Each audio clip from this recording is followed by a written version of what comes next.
중국어로 하면 이것 하면 저거든요. 나 하거든요. 이거 this, that 뜻이에요. 근데 여기서는 이 나는 통상 이런 말로도 써요. 앞에 입구가 붙으면은 어떻게? 라는 물음표로 바뀌어요. 여기는 이 입구가 붙은 이 나라는 뜻입니다. 어떻게 가능하냐 이 말입니다. 이게. 그래서 뭡니까? 무의나가 무의라는 학설이 가능하냐 그게. 치는 뭡니까? 우리가 뭐 다스리다 할 때 다스릴 치자를 쓰고 뭐 경영하다 뜻도 있습니다. 이게 물을 다스리는 거는 물을 경영하는 거잖아요. 사람을 다스리는 거는 사람을 경영하는 거고, 치학이라고 하는 뭡니까? 학문을 배움을 다스린다는 건 뭡니까? 배우다 뜻이죠. 그런 뜻이 있습니다. 차계, 이계는 뭡니까? 신무이라는 거죠. 치차계, 이 학설을 만들어낸 것은 이 말입니다. 권유, 권은 뭡니까? 네, 설명드렸죠. 권은 방편으로, 임시로 뜻이 있다고. 권력 뜻만이 있는 게 아니라고. 명사로는 권력 뜻이 있지만 형용사로는 임시 방편으로 뜻이 있어요. 임시 방편으로 구는 구하다 아닙니까? 배고플 기자잖아요. 이는 뭐뭐 할 따름이다 뜻입니다. 임시 방편은 뭐로 배고픔을 면하기 위해서 만들어낸 것일 따름이다 이 말이에요. 무위는 뭐뭐 하지 마라 이 말이잖아요. 장자 노자에 나오는 무위가 아니고 여기서는 그런 뜻이 아닙니다. 수, 부, 요래 부처님에게 죄 짓지 마라 이 말입니다. 함부로 막 해가지고 설명해가지고 공사성을 함부로 막 설명해서 부처님한테 죄 짓지 마라 이런 뜻이. 이 공사상 즉 신무에 대해서 이렇게 비판한 거라. 이게 누구에 대해 비판? 지민도 스님. 자, 여기 이제 어디 나온다, 세술신에 나온다고 제가 해놨고요. 도항 스님에 대한 거는 고성정, 권제, 육의 정기가 있는 석도항과는 다른 사람인데, 이 도항 스님은 축법태전에 보면은 도항 스님의 신무이설을 비판했다는 내용이 있어요. 그거 제가 여기 인용을 안 해놨습니다. 내용이 길어질까봐. 이 도항 스님의 신무이설은 이 책에 보면 나와요. 고성전, 권제오, 축법태전에 보면 있어요. 그 다음에 이제 세 번째 축법원이라는 것은 해달 스님은 조론소에서, 그리고 길장 스님은 중관론소, 권제2에서 신무자는 축법온 스님이라고 했다. 이 온자가 위에 초두변이 없는 것도 쓰고 있는 것도 쓴다. 예전에는 뭐 통용이 됐어요. 축법원이라고 한다. 근데 이 지민도 스님의 학설이 세설신에 이렇게 설명이 되어 있는데 이분이 학설이 어떤 내용인지 구체적으로 몰라요. 그런데 현대 중국을 대표하는 학자 중에 한 명인 청인채라는 분이 이 책에서 지민도 스님의 학설에 대해서 상세하게 분석을 해놨습니다. 요거를 한번 읽어보시면은 이 분석이 진짜 대단해요. 이분이 산스크리트, 티베트하고 막 5, 6개국에 능통한 분이에요. 그걸 다 찾아보고 인용해 분석을 해놨어요. 대단한 학자입니다. 농담 흔히 이제 입으로 전해지는 소리 중에 장개석하고 국민당하고 공산당이 1947년에 내전에 돌입했잖아요. 그 49년에 공산당이 중국 대륙을 다 장악하고 49년 10월 1일 날 중화인민공화국 성립을 선언하는데 그 전쟁 막바지에 장개석 뭐 부하 장수겠죠. 누가 북경에서 이제 장개석을 따르는 사람들을 비행기로 실어서 대만으로 다 갔거든요. 그때 비행기가 2시간 동안 기다렸어요. 이분을 위해서 오라고. 그만큼 뛰어난 학자예요. 근데 이분은 안 갔어. 역사학자나 철학자는 자기가 태어난 땅에서 해야 된다. 대단한 분입니다. 그 중국에는 그런 분들이 들어있죠. 뭐 이제 누구 편을 들었냐 이런 관점에서 보기보다 자기 그 주관을 지키는 그런 대단한 학자입니다. 그래서 이분이 나중에 이제 말년에는 당뇨로 고생을 했어요. 당뇨병 걸리면 아시겠지만 병이 잘 안 낫기 때문에 괴사라고 그래서 썩어 들어가면 잘라내잖아요. 이분이 발을 하나를 잘라내고 뭐 그렇게 말년에 고생을 하신 분. 어쨌든 이분은 청와대학에서 오래 계셨는데 근데 중국의 사학계에서는 알아두는 아주 유명한 분입니다. 그리고 그분이 글이 있는 지민도 학설고라는 이 글은 참 뛰어난 글이에요. 중국 철학자들의 수준이 매우 뛰어나다는 것을 보여주는 글 중에 하나. 이분이 1890년, 1969년이잖아요. 우리 경봉 스님이 1892년에 태어났거든요. 1892년에 태어나서 1982년에 돌아가셨대. 김구화 스님이 1872년에 태어나가 1965년에 돌아가셨대. 이분은 1890년생이니까 경복 스님하고 비슷한 해에 태어나셨어요. 그 밀양의 유명한 독립운동가 김원봉 선생이 1898년에 태어났거든요. 1898년에 태어나가 1958년에 돌아가셨어요.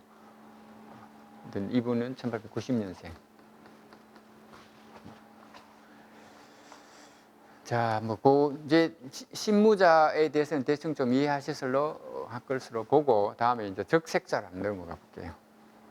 적색자, 이거는 색을 파악하다, 또 물질적인 것에 대해서 이해하다, 이런 식으로 이해하지 말고, 이건 하나의 명사인 명칭이기 때문에 신무자처럼 그냥 적색자로 부르겠습니다.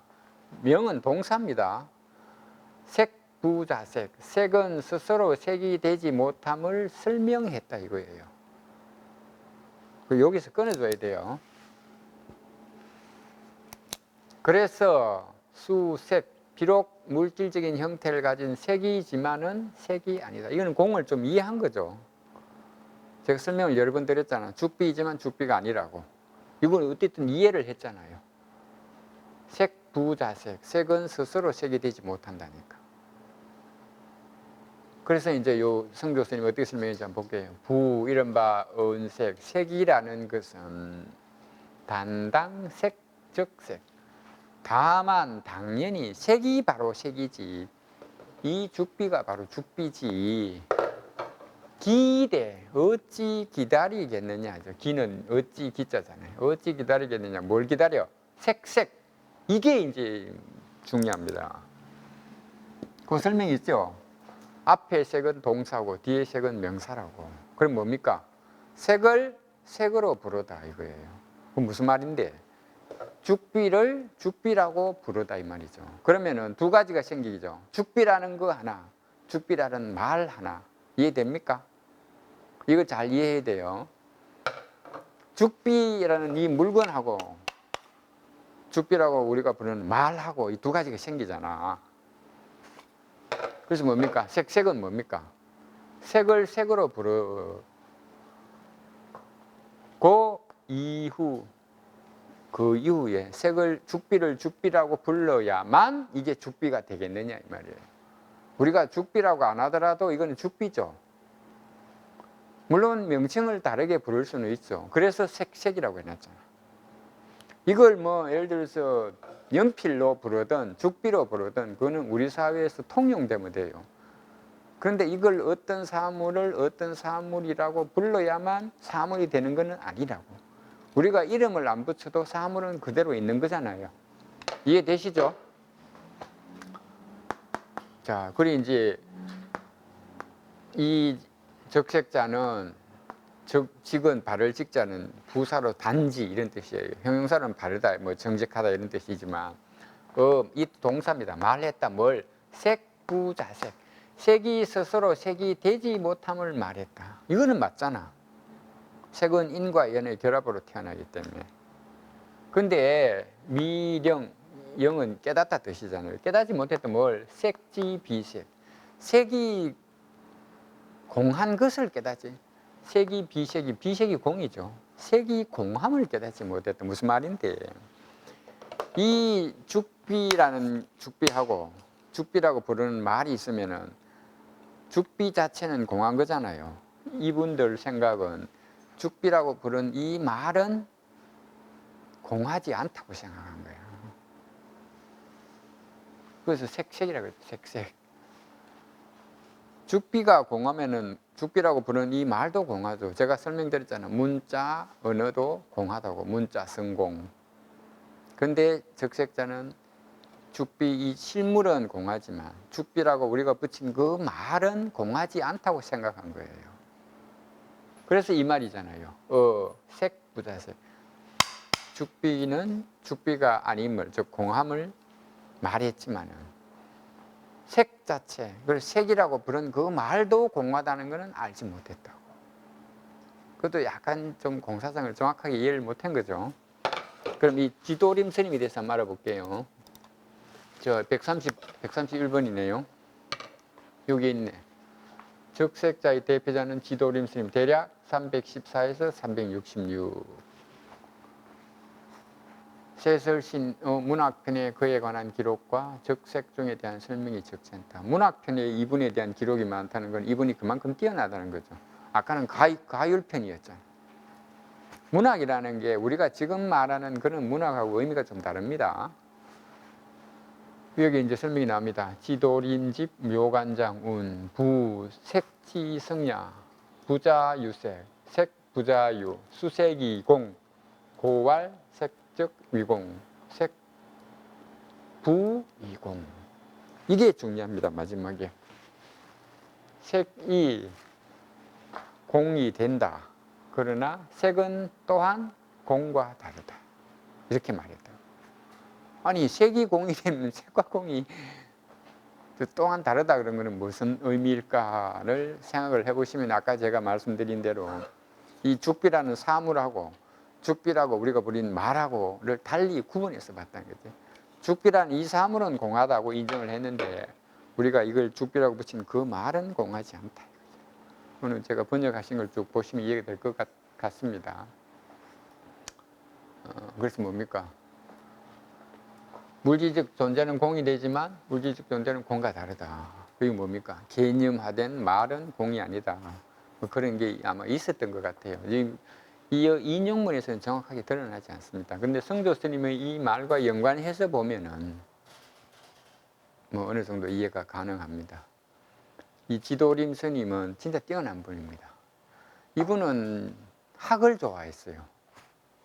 세설신의 문학편인가 보면 지도림 스님이 좋아한 그 이제 이야기가 좀 많이 나오는데 학을 좋아했어요. 어떤 사람이 학 한 상을 이제 선물을 했어요. 선물을 했는데 자기가 학을 좋아하는 학이 하늘로 날아가려고 하니까 이거 가면 안 되는데 싶어서 좀 어린 날개를 몇 개 잘랐어. 날개를 자른다는 거는 살을 자른다는 게 아니고 깃 있잖아요, 깃.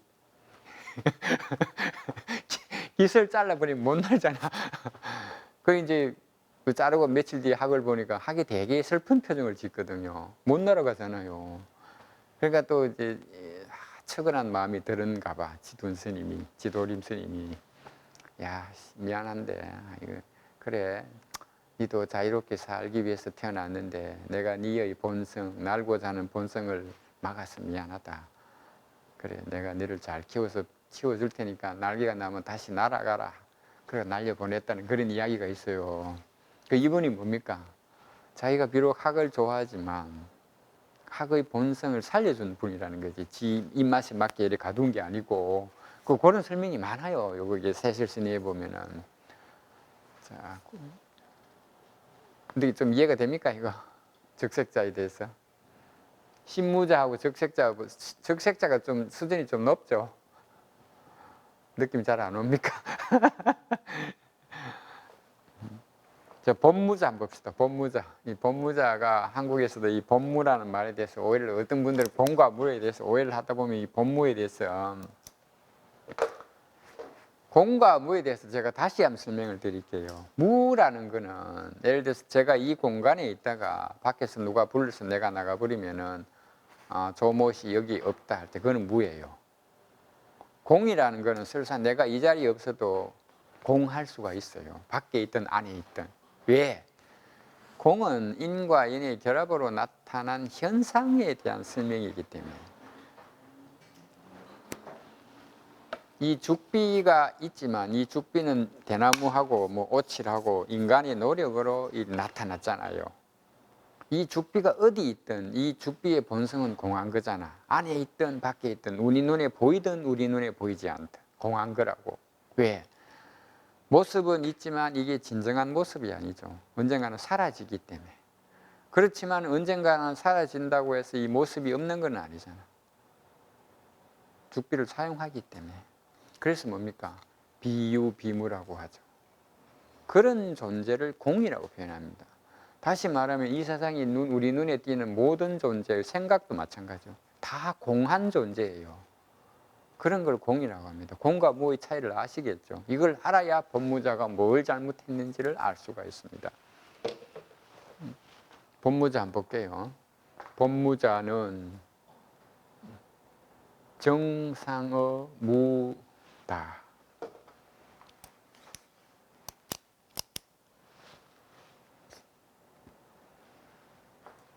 무에 대해서 심정적으로 존경한다는 거 아니에요. 상은 존경하다잖아요. 그것도 어떻게? 다 많이 모든 걸 다 물어본다는 거죠. 그래서 뭡니까? 그 다음 말 촉은 말하면은 촉은 부딪히다 뭐 이리 접촉하다 이런 뜻이니까 말에 부딪히다는 말하다는 거. 말하면은 하기만 하면은 빈무. 이 빈이 또 동사로 빈이 뭡니까? 손님이잖아요. 명사로. 손님은 우리가 존경하죠. 무를 존경한다는 거예요. 그래서 이제 이 다음 구절이 중요합니다. 비유라고 하면은 통상은 있음이 아니다. 그래 해석해야 되는데 법무자들은 이 있음이 없는 것이다 라고 해석을 한다고. 이해됩니까? 비무라고 하면은 무가 아니다 라고 해야 되는데 없음 또한 없는 것이다 라고 해석한다고. 무를 너무 좋아했어. 유도 없는 것이고 무도 없는 것이다 이래 해석한다고. 잘 안 와닿습니까? 뭐 귀를 잡고 만지고 하는 거에 잘 이해가 안 되는 것 같은데 어쨌든 한번 가볼게요. 심, 찾아보다, 이해하다 뜻 아닙니까? 인문지, 본지, 경전에 나오는 그런 구절의 진정한 의미, 본지잖아요. 지는 가르침, 의미잖아요. 근본적인 의미를 심, 찾아보니, 즉 해석해보면은 직, 단지, 비유, 여기 이제 비유 나오네요.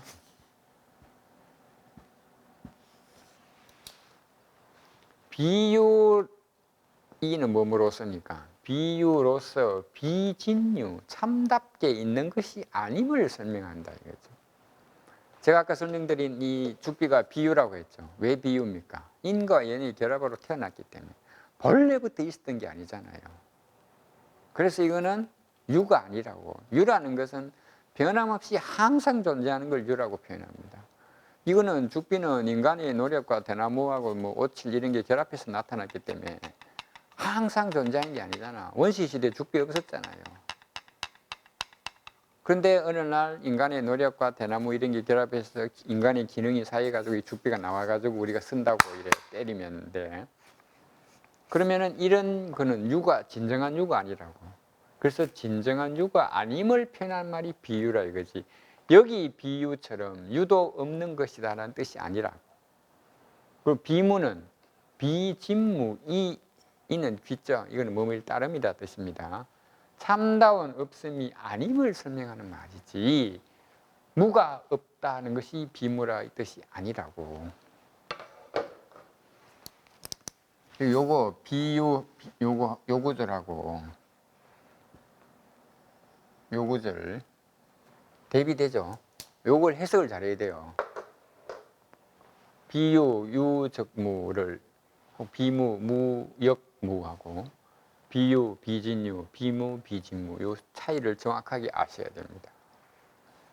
근데 법무자너들은 비유라고 하면은 무를 너무 좋아하기 때문에 이 유가 없는 것이구나 그렇게 이해를 하고 비무라고 하면 이 무도 없는 거구나 라고 해석을 해서 비유, 비무의 진정한 뜻을 알지 못했다.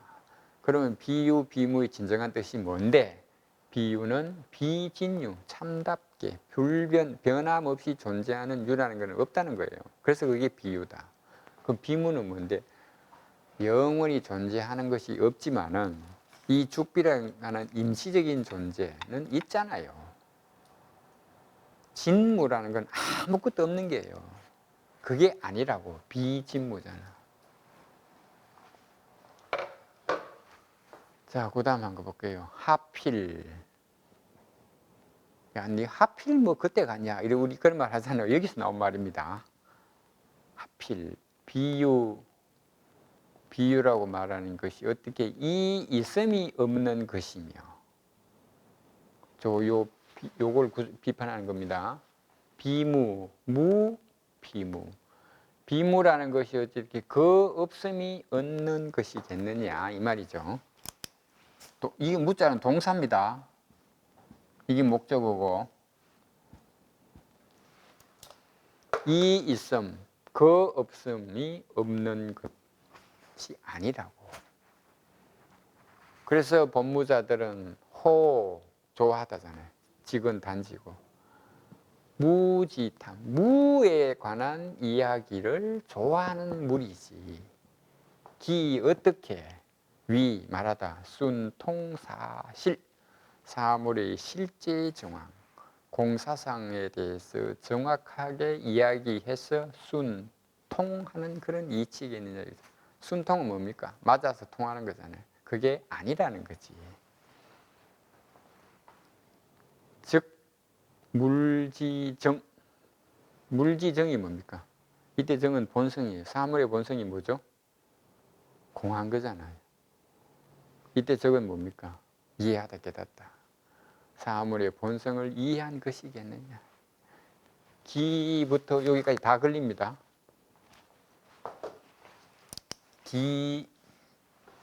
기제까지 사물의 실제 정황에 적합하게 정확하게 이해해서 사물의 본성을 제대로 파악한 것이 아니다 이거죠. 어찌 그거 이겠느냐 말은 아니라는 뜻 아닙니까? 이해됐습니까?